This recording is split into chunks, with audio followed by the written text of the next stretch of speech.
What if I told you that fear is the best tool to use to stay exactly where you are? What if I told you that fear can be used as a way to make sure that you do not grow?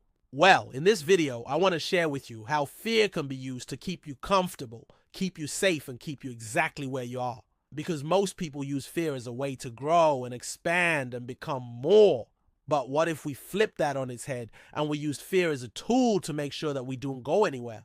How would our lives look different if we did that? Fear is a really powerful emotion, and it's one that almost all of us have experienced at some point in our lives.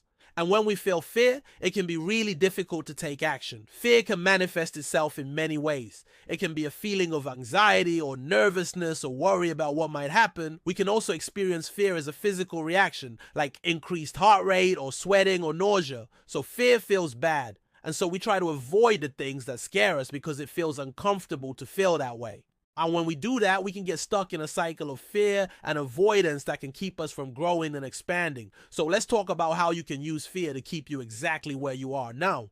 1. Embrace fear as a tool to maintain comfort. So first and foremost, we need to recognize that fear can be a useful tool to keep us comfortable and safe. When we feel fear, it's often because we're facing something that's outside of our comfort zone, something new or unfamiliar, and fear can be a way for us to protect ourselves from the unknown. So instead of trying to push through fear and discomfort, we can learn to embrace it and use it as a guide to help us stay comfortable. For example, if you're someone who struggles with social anxiety, you might feel fear when you're around new people or in social situations. Instead of trying to force yourself to put yourself out there, you can use your fear as a tool to stay reserved and comfortable. You might decide to stick to familiar topics of conversation or to avoid making eye contact with strangers. By doing so, you can reduce your anxiety and stay within your comfort zone.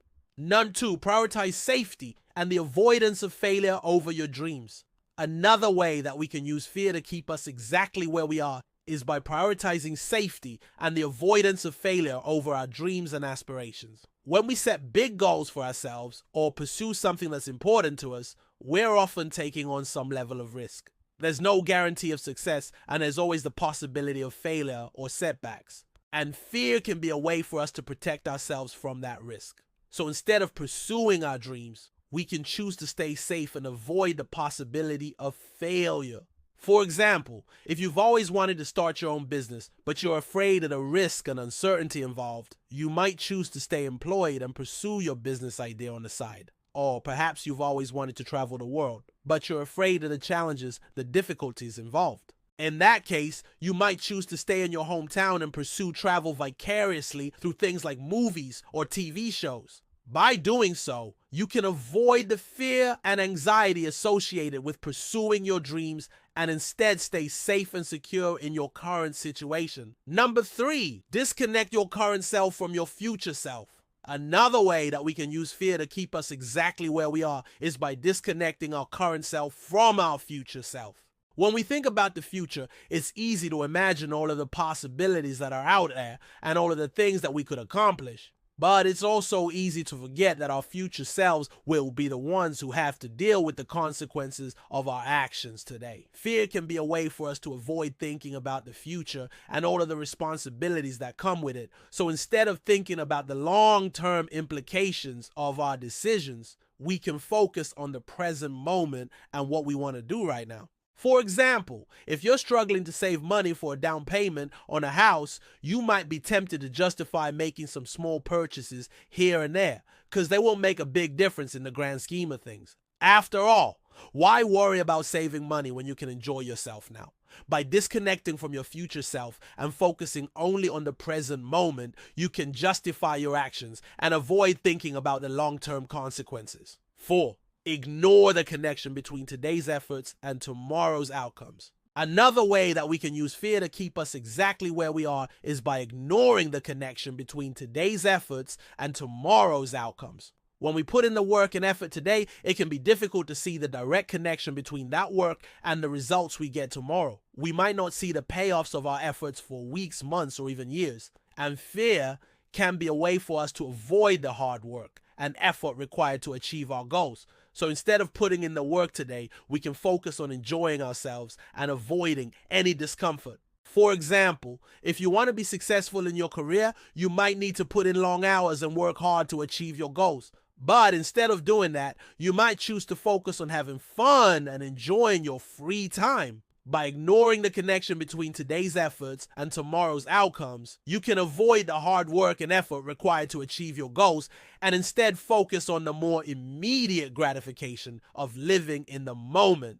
Number 5, dismiss the importance of personal growth and accountability. Another way that we can use fear to keep us exactly where we are is by dismissing the importance of personal growth and accountability. When we grow and change as individuals, it can be uncomfortable and challenging. It requires us to confront our weaknesses and areas for improvement and to make changes that can be difficult to sustain. Fear can be a way for us to avoid personal growth and the challenges that come with it. So instead of embracing growth and accountability, we can choose to stay the same and avoid the discomfort of change.